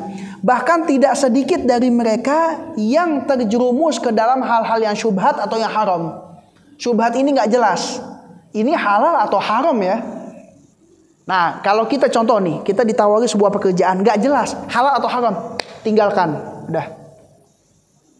Ya, kalau kita menjauhi sesuatu yang syubhat yang nggak jelas, nama sifatnya wara', kehati-hatian. Ya, artinya dia telah menjaga agamanya dan juga menjaga kehormatan dalam sebuah hadis. Orang bisa menjauhi perkara yang tidak jelas nih, dia menjaga kehormatannya. Artinya apa? Dia nggak bakal masuk ke omongan manusia. Si fulan kerjaannya apa tuh? Katanya nggak jelas. Nah, dia bisa menjauhi hal tersebut dan dia juga bisa apa? Menjaga agamanya. Bahkan nggak cuma syubhat, haram pun juga bisa. Banyak manusia zaman sekarang ini terjerumus demi untuk mencari sesuap nasi. Bahkan sampai ada yang mengatakan apa? Yang haram aja susah, apalagi yang halal. Yang haram aja susah katanya. Ya Allah, naudzubillah. Wa yudhillu nafsahu, dan dia sampai menghinakan jiwanya. Wa yunqis qadrahu, dan dia sampai ya merendahkan martabatnya. Fata'ammaltu fi qaulihi ta'ala, dan saya memperhatikan firman Allah Subhanahu wa taala, wa ma min dabbatin fil ardi illa 'ala Allahi rizquha. Dan tidaklah setiap dari yang namanya dabbah yang melangkah di muka bumi ini, yang ya menginjak di muka bumi ini, pasti Allah Subhanahu wa taala akan tentukan rezekinya. Selama kita mau berikhtiar, Allah jamin. Halal ikhtiar, insyaallah Allah jamin. Udah. Ya. Jadi maksud Imam Hatim ini nggak usah orang terlalu sampai mengejar dunia sampai tidak jarang meninggalkan sholat. Banyak orang ya meninggalkan sholat karena sibuk mencari rezeki, namun dia melupakan sang pemberi rezeki. Yang memberi rezeki siapa sih? Emang manusia? Allah Subhanahu wa taala. Tapi kalau dari sang pemberi rezekinya ditinggalin, gimana mau dikasih? Ya, fa'alimtu anna rizqi 'ala Allah. Saya memperhatikan bahwasanya rezeki saya itu telah ditentukan oleh Allah Subhanahu wa taala. Faqad dhaminah, dan telah dijamin. Fashtaghaltu bi'ibadatihi, dan saya menyibukkan dengan ibadah kepadanya. Wa qata'tu tam'i amman siwa, dan saya memutus ya keinginanku kecuali hanya kepada Allah Subhanahu wa taala. Yang terakhir, wal faidatu tsaminah, nasihat yang ke-8, faedah yang ke-8, anni ra'aitu kulla wahidin mu'tamidan ila syai'in makhluk.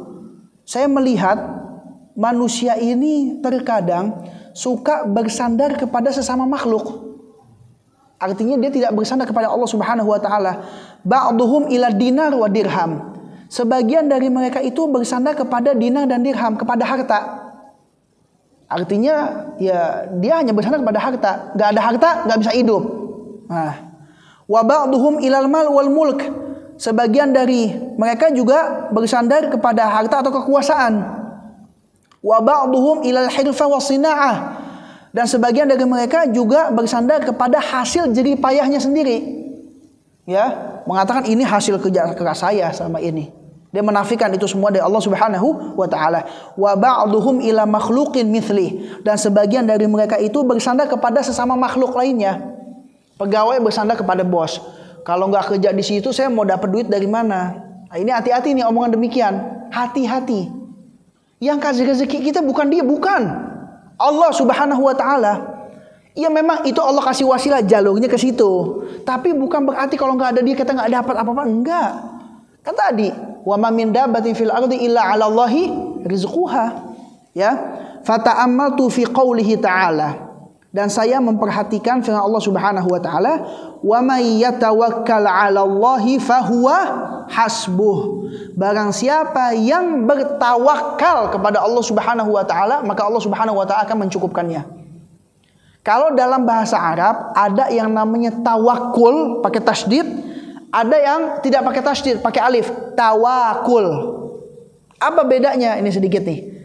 Tawakul ya, dia itu berusaha dan menyerahkan hasilnya kepada Allah Subhanahu wa taala. Tawakul itu tawakal. Artinya dia ada usaha. Sisa hasilnya di mana? Serahkan pada Allah Subhanahu wa taala. Kalau tawakul ini enggak pakai tasydid, ya. Itu cuma menyerahkan diri kepada Allah Subhanahu wa taala. Udah dah. Dan di rumah aja. Kalau rezeki enggak bakal kemana. Udah, diam aja di rumah. Kan rezeki Allah udah tentuin. Iya, ditentuin bagi orang yang berusaha. Bukan ada suruh diam aja udah. Ya, itu namanya pasrah. Pasrah. Ingat, pasrah itu bukan tawakal. Pasrah itu bukan tawakal. Yang disuruh sama Allah apa? Tawakal. Ya, innallaha balighu amri qad ja'alallahu likulli syai'in qadra. Fatawakkaltu 'ala Allah, dan saya bertawakal kepada Allah Subhanahu wa taala. Fahuwa hasbi wa ni'mal wakil. Ya, karena Allah Subhanahu wa taala adalah zat yang maha mencukupkanku, dan Allah Subhanahu wa taala ada sebaik-baiknya seorang hamba yang bertawakal kepadanya. Ya. Wallahu a'lam bisawab. Ya, itu faedah atau nasihat yang kita bisa petik dari siapa? Imam Hatim Al-Asam rahimahullahu ta'ala. Baik. Ada yang punya pertanyaan? Biasanya dari pertanyaan dari kertas atau langsung nih biasanya? Kertas. Wah, ini banyak juga nih.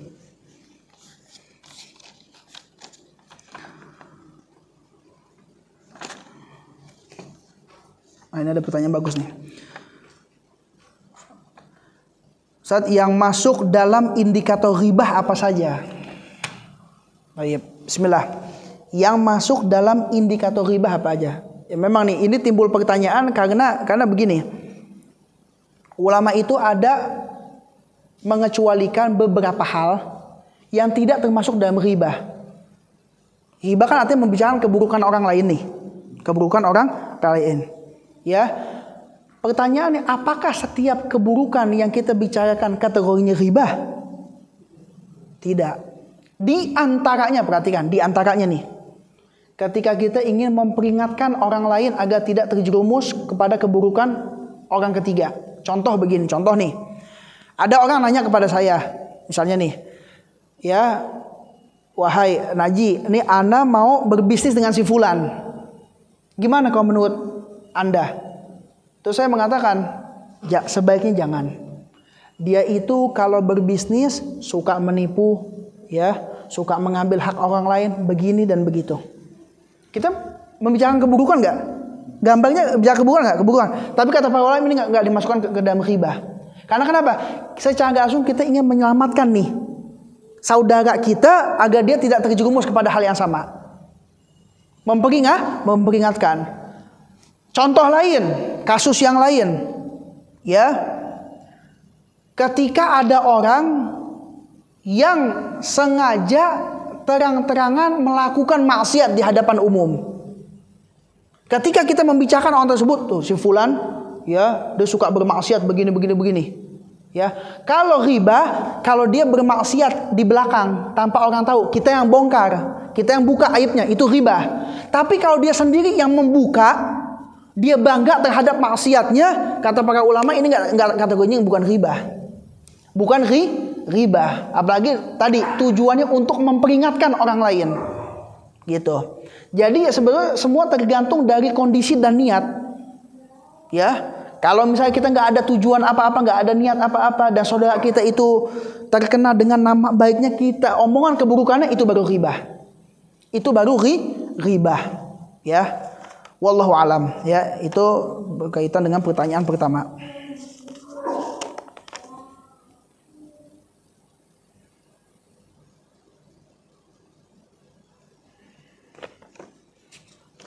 Kita pilih-pilih ya, nggak semua pertanyaan kita bisa jawab.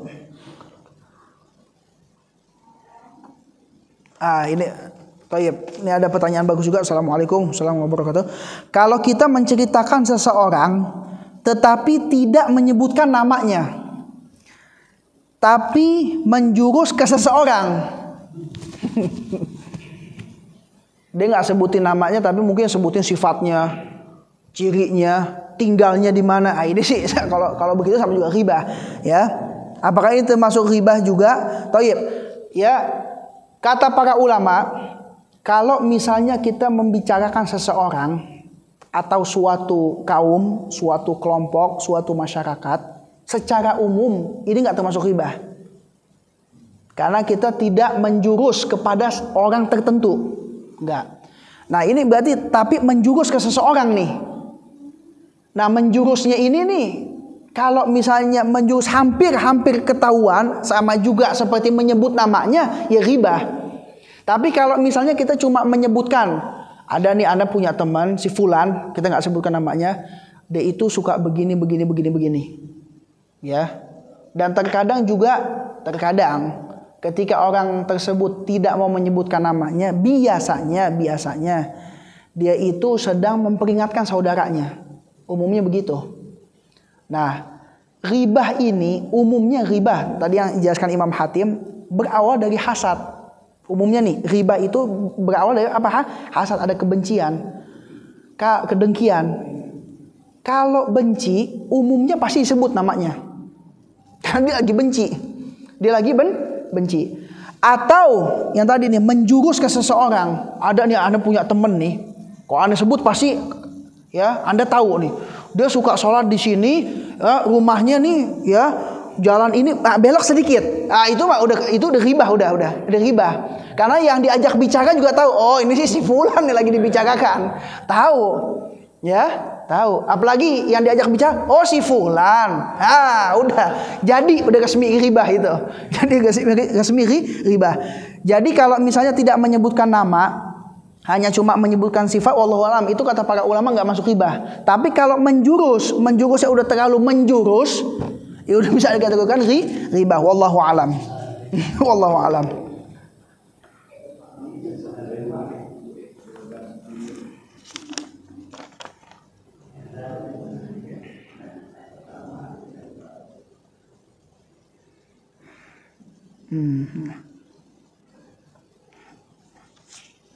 Baik. Nah. Pinjaman. Baik. Ada sedikit pertanyaan ya.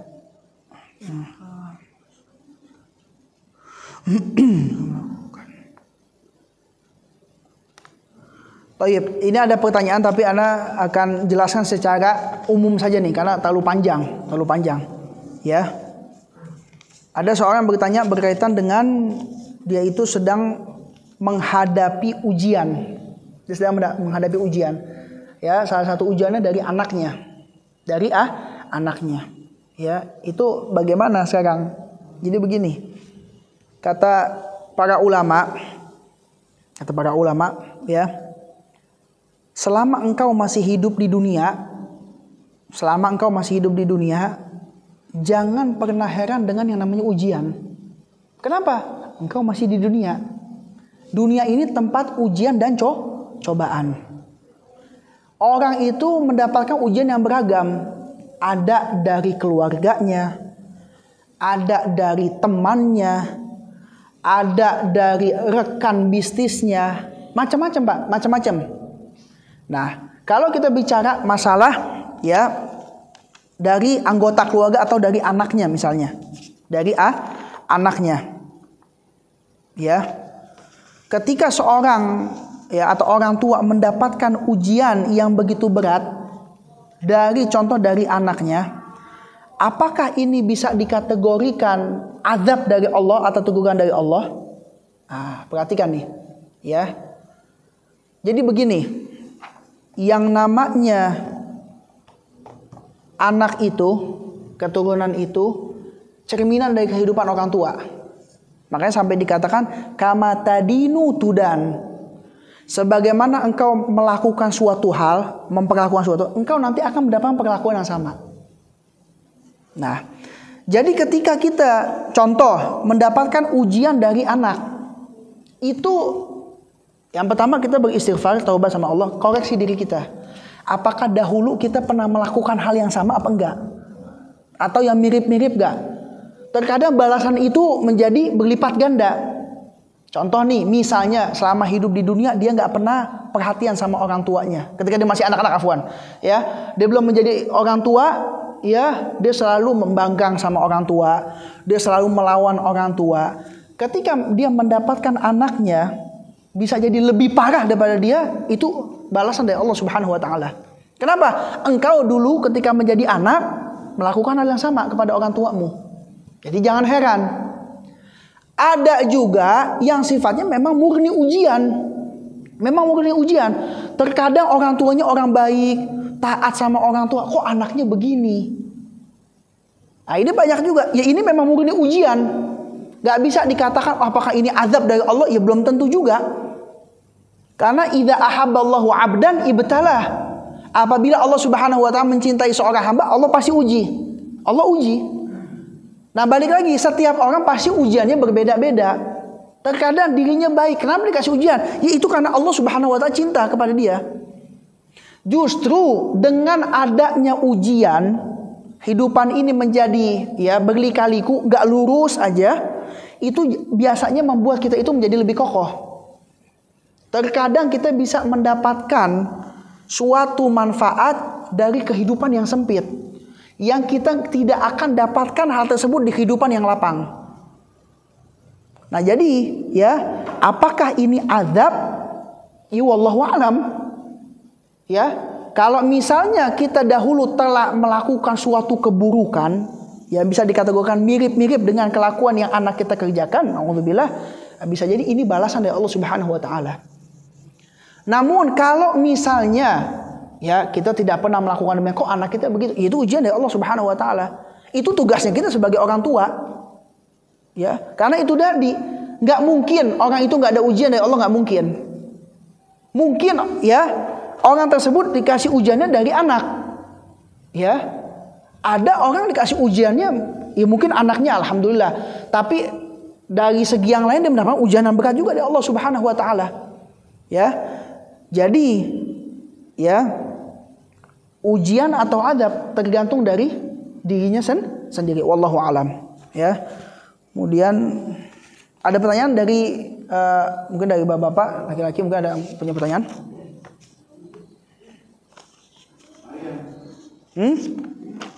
Ada?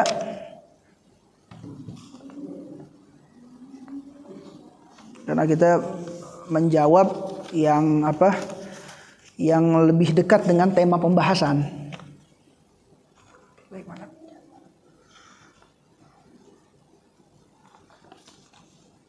Ada yang punya pertanyaan? Mungkin dari bapak-bapak mungkin, atau dari ikhwan mungkin ada pertanyaan. Ada yang punya pertanyaan? Ya silakan Pak, tafadhol.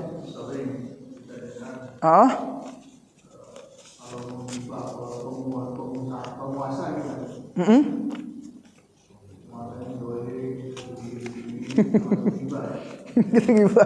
Terus, kenapa tuh Pak?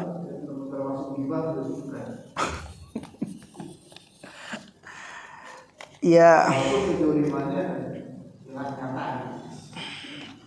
kalau misalnya nih, kalau kita balikan ke pembahasan ulama, kalau kezaliman tersebut, kita bicara secara umum nih, kalau kezaliman tersebut, ya keburukan tersebut sifatnya tidak sembunyi-sembunyi, itu udah terang-terangan, dia bangga terhadap keburukan atau kezaliman yang dia kerjakan, dan semua orang ini sudah tahu, ya bukan ghibah, karena semua orang tahu.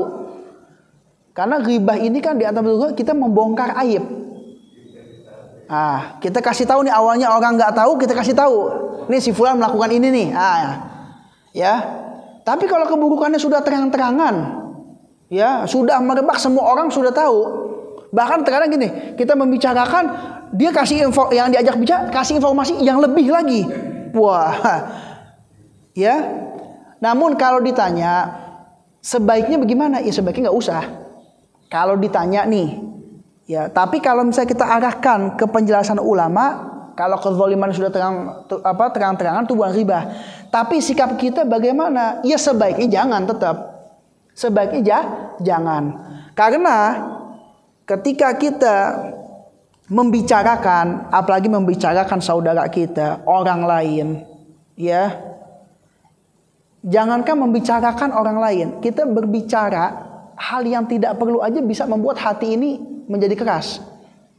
Apalagi membicarakan keburukan. Sekalipun dia masuk ghibah apa enggak ya, intinya sebaiknya bagaimana? Jangan, stop. Let's stop, kita usahakan stop. Ya, gitu. Wallahu a'lam. Ada pertanyaan lain? Sunnatullah. Ada punya pertanyaan lain? Mungkin dari bapak-bapak? Atau bapak-bapak mungkin dari bentuk kertas juga, mungkin bentuknya kertas juga, mungkin kalau bapak-bapak, kalau ada yang ini segan untuk bertanya saya. Ada punya pertanyaan lain? Nggak ada? Mungkin tadi ada satu pertanyaan, tapi apa pengertian dari sunnatullah? Sunnatullah gampangnya sunnatullah ketentuan Allah. Dah intinya gitu. Sudah menjadi sunnatullah. Kadang kita sebagai orang Indonesia nih sudah menjadi sunnatullah, sudah menjadi ketetapan takdir Allah Subhanahu wa taala. Ya, itu jawaban singkatnya seperti itu. Sudah? Enggak ada yang punya pertanyaan lain? Oh, ada. Tafadhal. Naam.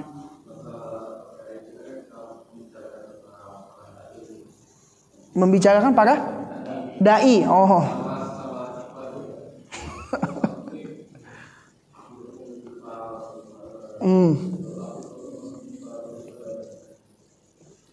Tayyib. Ini memang iya, ini banyak terjadi nih. Ini banyak terjadi. Iya, tayyib. Ini tayyib. Ini kalau saran pribadi, ya. Apalagi contoh misalnya kita kan terkhusus misalnya para dai, para ustadz misalnya. Kalau ditanya balik lagi, ya sebaiknya jangan membicarakan. Karena juga kan yang pertama nggak ada manfaatnya. Kemudian juga terkadang ini nggak mutlak nih. Terkadang kita itu mendapatkan informasi berkaitan dengan sifat seseorang, keyakinan seseorang itu baru katanya dan katanya. Ingat, dalam sebuah hadis, dalam sebuah riwayat, salah satu yang Allah Subhanahu wa taala benci dari hambanya adalah qila wa qal, katanya dan katanya. Ya. Kalau misalnya informasi tersebut belum terbukti nyata, hati-hati. Bisa jadi fitnah. Tapi kalau keburukannya sudah benar-benar nyata, kita ingin memperingatkan dari orang tersebut agar tidak terjerumus, itu baru. Tapi kalau benar-benar nyata nih, kalau cuma masih katanya sih begini, katanya sih begitu, ya, katanya sih pemahaman, katanya begitu. Ini sebaiknya jangan. Ya, lagian juga, ya, zaman sekarang ini yang penting nih diri kita sendiri dulu dah, coba. Islam itu mengajarkan untuk menilai diri sendiri dulu, bukan melatih menilai orang. Ya, kalau misalnya kita mendapatkan informasi yang kurang enak misalnya, ya sebisa mungkin itu untuk diri kita aja dah, udah cukup. Nggak usah kita sebarkan, nggak usah kita dijadikan bahan majelis, ya. Habis selesai pengajian nih duduk.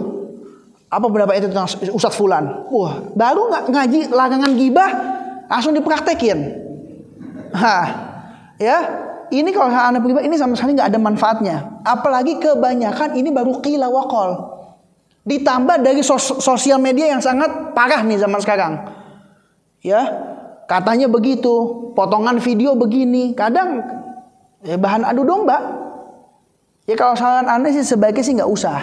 Sebaiknya nih nggak usah, mau ngapain sekarang? Ya kata Rasulullah, terkadang nih yang namanya manusia, aib kecil, kesalahan kecil yang ada di saudaranya dilihat. Tapi aib besar nih yang ada depan matanya dirinya sendiri nih, seakan-akan dia nggak lihat. Ada orang sukanya begitu, ya, sukanya benar-benar mengkritik, memprotes, begini, si fulannya begini. Diri sendiri udah betul belum? Sekalipun sudah benar, taruhlah diri kita sudah benar lah. Itu juga dari syaitan sebetulnya. Merasa diri kita benar kan itu juga dari syaitan. Ya. Taruhlah sekalipun kita misalnya baik, ya. Kalau misalnya baik nih, fungsinya apa kita membicarakan dia? Fungsinya apa coba? Nah, sekali lagi balik lagi nih. Kecuali kalau memang keburukannya itu sudah nyata. Kita mau peringatin, jangan. Engkau jangan, misalnya jangan berkumpul dengan orang tersebut, jangan. Karena orang tersebut begini, itu baru. Tapi kalau misalnya nggak ada tolak ukur, baru qila wa qal, sebaiknya jangan, dihindarin. Nggak ada manfaatnya. Memang kita sibuk apa? Nuntut ilmu zaman sekarang nih. Perbaiki diri kita, keluarga kita yang kita punya tanggung jawab nih di bawah tangan kita koreksi aja dah. Gitu. Wallahu alam. Cukup di sini? Ada punya pertanyaan lagi? Nggak ada? Tayyib. Ya, kalau nggak ada ya kita cukupkan sampai di sini. Wallahu a'lam bishawab. Yang benar datangnya dari Allah Subhanahu wa taala. Yang salah datangnya dari diri saya sendiri dan dibantu oleh syaitan. Mohon maaf apabila ada salah-salah kata. Ya, kita memohon kepada Allah Subhanahu wa taala. Allah Subhanahu wa taala memberikan ilmu yang bermanfaat untuk kita semua. Dan tak lupa juga kita memohon kepada Allah Subhanahu wa taala agar Allah Subhanahu wa taala panjangkan umur kita, sehatkan badan kita sehingga kita dapat dipertemukan oleh bulan yang penuh keagungan keberkahan oleh Allah Subhanahu wa taala, itu bulan suci Ramadan. Ya, kita tutup dengan doa kafaratul majlis. Subhanakallah wa bihamdika asyhadu an la ilaha illa anta astaghfiruka wa atubu ilaik. Wa sallallahu ala nabiyyina Muhammadin wa ala alihi wa sahbihi wasallam. Walhamdulillahi rabbil alamin. Wassalamualaikum warahmatullahi wabarakatuh.